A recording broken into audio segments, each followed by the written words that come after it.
Hello and welcome to my YouTube channel friends. तो मेरे right hand में ना आटा लगा हुआ है, इसलिए मैं लेफ्ट हैंड से बना रही हूँ वीडियो। तो मेरा ना थोड़ा सा हाथ आ रहा है।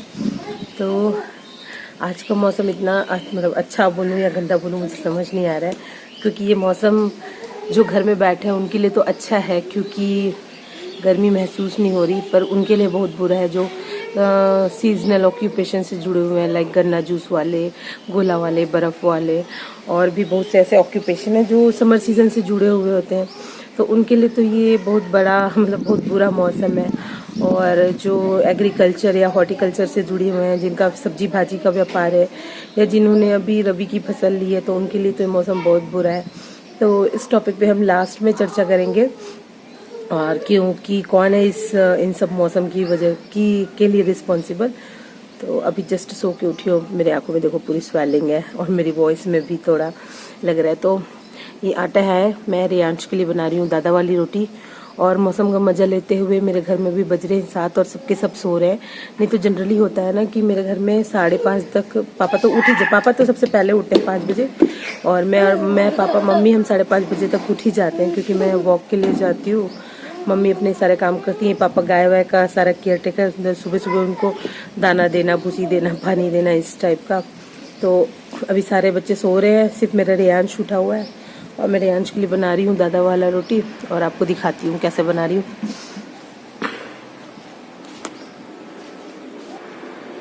तो ये देखो, ये रात का बचा हुआ चावल है जो सिर्फ रियांश के बराबर था।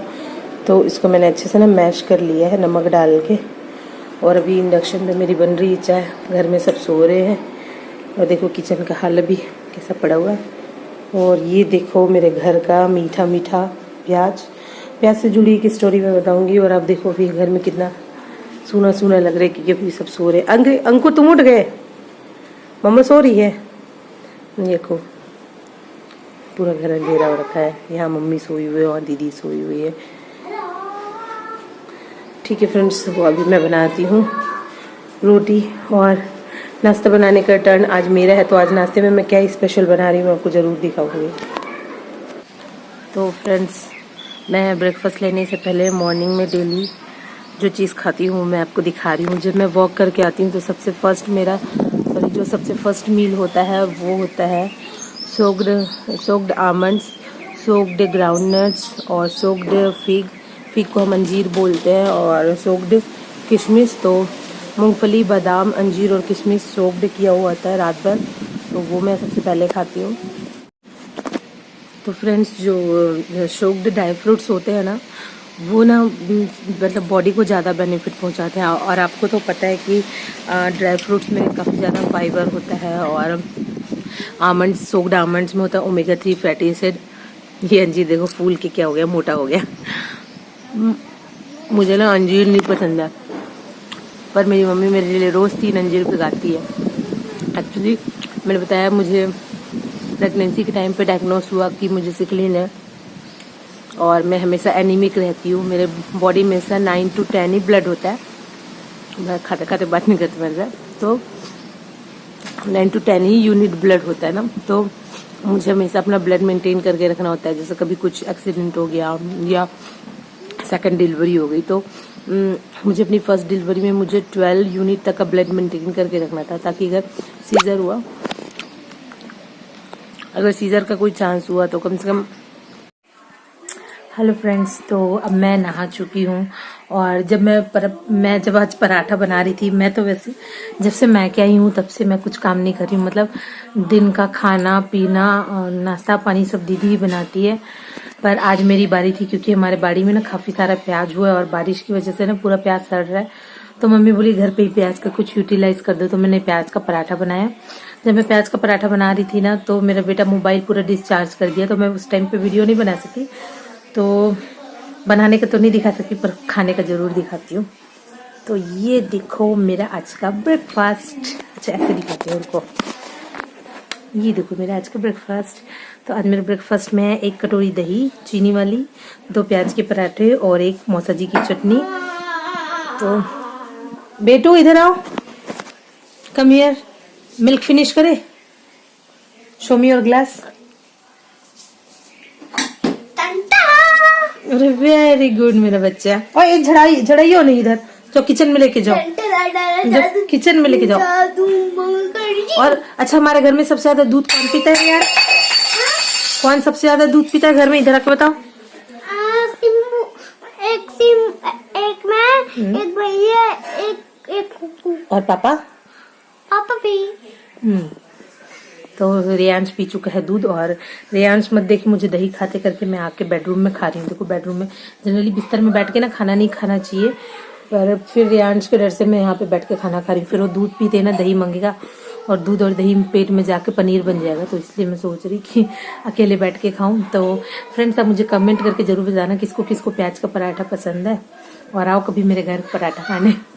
दिल्ली में रह के ना मैं पराठा बनाने में एक्सपर्ट हो गई हूँ, क्योंकि दिल्ली में लोग मूली के पराठे, गोभी के पराठे और प्याज के पराठे और बहुत सारे पराठे खाते हैं। तो और एक सत्तू का पराठा, ये मेरा सबसे फेवरेट है। तो आप मुझे कमेंट करके बताना आपका फेवरेट पराठा कौन सा है। चलो फिलहाल तो ब्रेकफास्ट कर लेती हूँ, फिर आपसे मिलती हूँ। हेलो फ्रेंड्स, तो अभी शाम हो चुकी है और आप बाहर का मौसम देख सकते हो। अभी तक कितना गंदा है, गंदा बोलो या अच्छा बोलो मुझे नहीं पता। तो अभी तक कितना गंदा मौसम हो रखा है। आज पूरे दिन बारिश हुई, पूरे दिन। तो बेमौसम बरसात में ना शरीर एकदम ऐसे लेजी हो जाता है। मतलब जो सीज़न, जिस चीज़ का सीज़न होता है ना, तो अच्छा लगता है।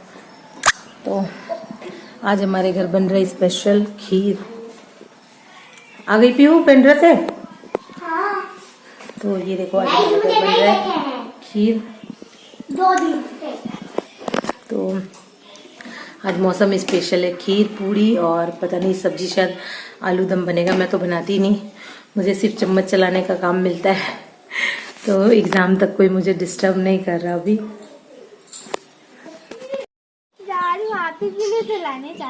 तो मेरी बेटी बहुत सारा पैसा पकड़ी और मेरे लिए कुछ लेने जा रही है। सिम्बू, आप कहाँ जा रहे हो? कहीं नहीं जा रहा हूँ। अच्छा, कुक्कू कहाँ जा रही है? तो ये हमारे घर के बाहर का नजारा। अरे वाह, नहर में कितना सारा पानी है परी, देखो। साफ पानी है यार। तो देखो नहर में कितना साफ पानी बह रहा है। तो हम हैं नहर पार वाले। पानी की कमी हो गई ना। सिम्बू, नाव चलाओगे क्या? हाँ, नाव चलाते हैं। तुमको आता बनाने नाव? हाँ, बहुत आसान है। हेलो फ्रेंड्स, तो अभी शाम हो चुकी है और मैं शाम के वक्त ही वीडियो शूट कर रही हूँ। तो आज दिन भर मैंने ऐसे कुछ शूट नहीं किया। मॉर्निंग में शूट किया और फिर उसके बाद मॉर्निंग में शूट करने के बाद मैं कुछ देर के बाद खा पी के, आज मैंने प्याज का पराठा बनाए थे, इतना हैवी खा लिया। 1 कटोरी दही, 2 प्याज के पराठे, मुझे इतना ज़्यादा हैवी हो गया ना, मैं सोई गई। उसके बाद उठ के थोड़ी देर पढ़ाई करी। फिर मौसम ना इतना गंदा हो रखा है, ऐसे मौसम में ना कुछ समझ नहीं आता, ना मुझे पढ़ने की इच्छा हो, ना मुझे मोबाइल देखने की इच्छा हो। तो मेरी बड़ी मम्मी की लड़की आई हुई है, मेरी दीदी, वो दीदी, मैं, मम्मी घंटों घंटों बिस्तर में बैठ के कुछ कुछ बातें कर रहे थे यहाँ वहाँ की। तो चुगली करने में थोड़ा टाइम पास हो गया। और उसके बाद हाँ, दोपहर में फिर मैं 1 या 1:30 बजे उठी हूँ। फिर बना था मेरे घर करमत्ता भाजी और दाल। तो गरम गरम दाल में घी डाल के चावल और करमत्ता भाजी खाई, तो थोड़ी जान में जान आई। तो उसके बाद फिर मैंने कुछ सूट नहीं किया, फिर मैं जाके बिस्तर में लेट गई। फिर देखो दिन भर सो के ना मेरी आंखों में भी स्वेलिंग आ रखी थोड़ी। उसके बाद मेन मुद्दे पे आते हैं, क्योंकि दिन भर तो कुछ सूट किया नहीं है।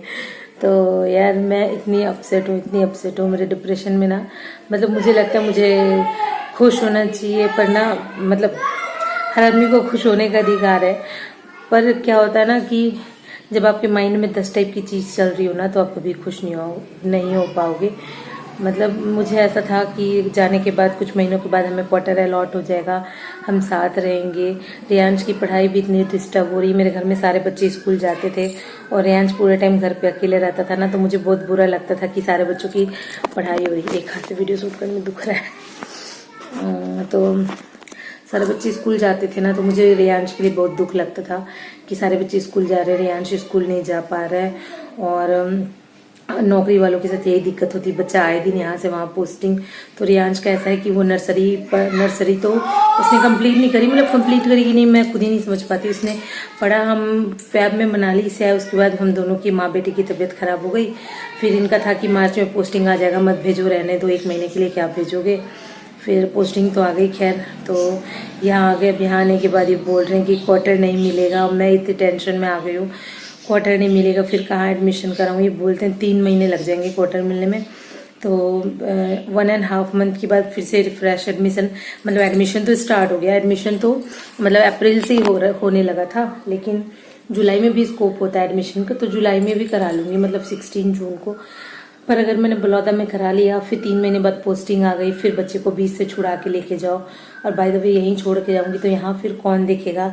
या अगर पोस्टिंग ना आते तक उसका एडमिशन नहीं कराऊं और पता चल रहा है एडमिशन मतलब पोस्ट क्वार्टर ही नहीं मिला, तो कल काफ़ी टाइम तक मेरे और रियांश की पापा की बात हुई, तो इन्होंने कहा कि ओनली 10% चांस है हमें क्वार्टर मिलने का। तो और मेरा हालत ख़राब हो गया, क्योंकि मुझे इस टाइम जब मैं बीमार होती हूँ या मुझे जब अच्छा नहीं लगता है ना, तो मुझे जो एक बंदे की ज़रूरत होती है वो होती है रियांश के पापा। ऐसे लगता है वो साथ हो ना, तो आधी तबीयत तो ऐसे ही ठीक हो जाती है, और वो ना रहने से ना तो लगता है बुखार भी कैंसर के बराबर महसूस होता है। तो मेरे को रियांश के पापा की ना मतलब ऐसे एकदम एडिक्टेड हो गई हूँ मैं, मतलब एडिक्शन होता है ना किसी चीज़ का, ऐसे मैं उनके लिए एडिक्टेड हूँ। तो वो साथ रहने से ना मतलब चीज़ें भी पॉजिटिव लगती हैं, चीज़ें भी अच्छी लगती हैं, मैं खुद भी खुश रहती हूँ। और वो नहीं साथ होते ना तो छोटी सी छोटी प्रॉब्लम मुझे ना बहुत बड़ी प्रॉब्लम लगती है। वो रहने से लगता है कि कोई भी बड़ी विपत्ति आए, कोई बड़ी प्रॉब्लम आए, तो वो चुटकी में सॉल्व कर देंगे। तो एक पीछे एक बैक सपोर्ट लगता है उनके साथ रहने से। और जब अकेले रहो ना, चाहे मैं के रहो ससुराल रहो, तो बहुत ही मतलब दिक्कत लगती है। तो क्वार्टर नहीं मिलेगा तो फिर पता नहीं क्या होगा। रियांश का भी कैरियर, मेरा भी तबीयत, और उनका खुद को भी अच्छा नहीं लगता है अकेले रहने। मतलब शादी के बाद से हम 5 साल कंटिन्यू साथ हैं, उन्होंने मुझे ना कभी ससुराल छोड़ा ना मैके छोड़ा कभी, तो हम हमेशा साथ ही रहे हैं। और 5 साल बाद ऐसे अचानक से सेपरेट हो जाएंगे और क्वार्टर नहीं मिला तो फिर 2-2.5 साल के लिए सेपरेट हो जाएंगे। तो सोच सोच के ना मेरी एकदम हार्ट बीट बढ़ते रहती है। ऐसा लगता है ना कि एकदम बीपी लो हो जाता है मेरा सोच सोच के। और किराए से भी रहने का ऑप्शन है, तो जगदलपुर जो सिटी पड़ती है, हमको HRA जो मिलता है हाउस रेंट अलाउंस, वो सिटी के अकॉर्डिंग मिलता है। तो वो कह रहे थे शायद 1800 के आसपास मिले, तो मैंने कहा 1800 में तो ढंग का एक 1 BHK तो छोड़ो, एक कमरा भी नहीं मिलेगा। तो ये बात है। और रेंट पे रहने से ये खतरा रहता है ना कि वो थोड़ा डिस्टर्बेंस एरिया है, तो डिस्टर्ब एरिया में क्या होता है कि फैमिली को अलग रखना, फिर बार बार आके मिलना, फिर अपने कैंप वापस जाना, ये सारी चीज़ें क्या होती है ना कि थोड़ी मतलब ट्रबल वाली बात होती है। तो देखो क्या होगा। फ्रेंड्स, आप सबसे एक रिक्वेस्ट है, सिर्फ एक रिक्वेस्ट है, आप सब्सक्राइब करो या ना करो, इट्स अप टू यू, पर प्लीज़ मेरे लिए एक प्रेयर करना कि हमें क्वार्टर मिल जाए, क्योंकि क्वार्टर ना मेरे लिए उतना ही ज़रूरी है जितना मेरे लिए ऑक्सीजन। तो मैं सर्वाइव नहीं कर पाऊँगी, तो मुझे लगता है कि ना मेरे लिए क्वार्टर बहुत इम्पॉर्टेंट है। और मुझे लगता है कि एक फैमिली को हमेशा साथ रहना चाहिए। आज के डेट में ना लाइफ का कोई भरोसा नहीं है, कब कौन कैसे कहाँ। तो जब हम साथ रहते हैं ना तो वो रिग्रेट नहीं रहता है कि मतलब साथ ना रहने का। तो प्लीज़ आपसे एक रिक्वेस्ट है, आप मेरा चैनल सब्सक्राइब करो या ना करो, पर प्लीज़ मेरे लिए एक बार सच्चे मन से प्रे करना कि मुझे क्वार्टर मिल जाए जल्दी से जल्द, ताकि मेरे बच्चे का भी फ्यूचर मैं अपने बच्चे का भी फ्यूचर, उसकी पढ़ाई सिक्योर कर पाऊँ, और मैं अपनी तबीयत भी तो फ्रेंड्स, आज के लिए इतना ही, और अब ट्राई करूँगी कि मैं रोज़ डेली व्लॉग बनाऊँ। तो बाय बाय फ्रेंड्स।